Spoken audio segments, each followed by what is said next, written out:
जहाँ की शिक्षा व्यवस्था बदलकर उसे प्रायोगिक और रिसर्च एंड डेवलपमेंट ओरिएंटेड बना दिया जाएगा और उसी स्ट्रेंथ पर जो है भारत विश्व गुरु बनेगा।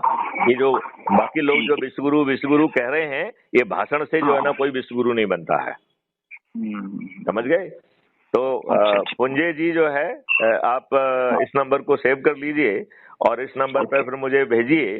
तो आगे क्या नाम से सेव करूं सर? प्लीज एक बार और बोल दीजिए, क्या नाम से सेव करूं? Maithili Sharan Gupt. I am an IPS officer of 1984 batch, Madhya Pradesh cadre, former DGP, 7 साल तक DGP रहा हूं, अभी प्रेसिडेंट क्राइम फ्री भारत भी हूं। बहुत मैथिली शरण गुप्त, जो राष्ट्रकवि हिंदी के रहे हैं, मैथिली शरण गुप्त, ये पूरा हुबहू वही नाम है।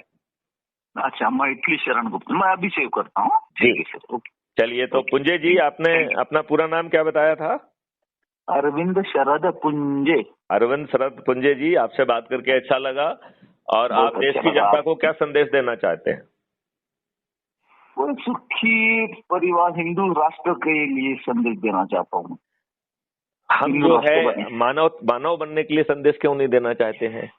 हम इस देश में सभी लोगों को बराबर करने का संदेश क्यों नहीं देना चाहते हैं? नहीं, वो तो है बोलना, लेकिन हिंदू राजनेताओं ने तो आपको जो हिंदू राजनेताओं ने तो आपको जो है ना जाति और धर्म और सेक्स और उसमें बांट दिया, जबकि फंडामेंटल राइट आपको है कि वो नहीं कर सकते हैं।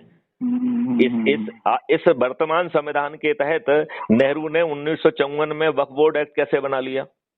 हाँ, वही तो मैं सबसे पहले मेरा वही बताइए। BP सिंह ने जो है मंडल कमीशन कैसे बना लिया? Is it not discrimination on the basis of the caste? इतने दुष्ट लोग हैं कि सैकड़ों बच्चे जो है ना मर गए। इन दुष्टों का दिल नहीं पसी जाए, ये राक्षस हैं। अब इन राक्षसों को पराजित करना ही होगा, और उसमें भाजपा भी राक्षस है, कांग्रेस भी राक्षस है, सभी राजनीतिक दल राक्षस हैं, सपा भी राक्षस है, बसपा भी राक्षस है, आम आदमी पार्टी भी राक्षस है। इन सभी राक्षसों को पराजित करना पड़ेगा। हाँ मैथिली सर, मैं आपका नंबर सेव कर लेता हूँ, बाद में बात करेंगे।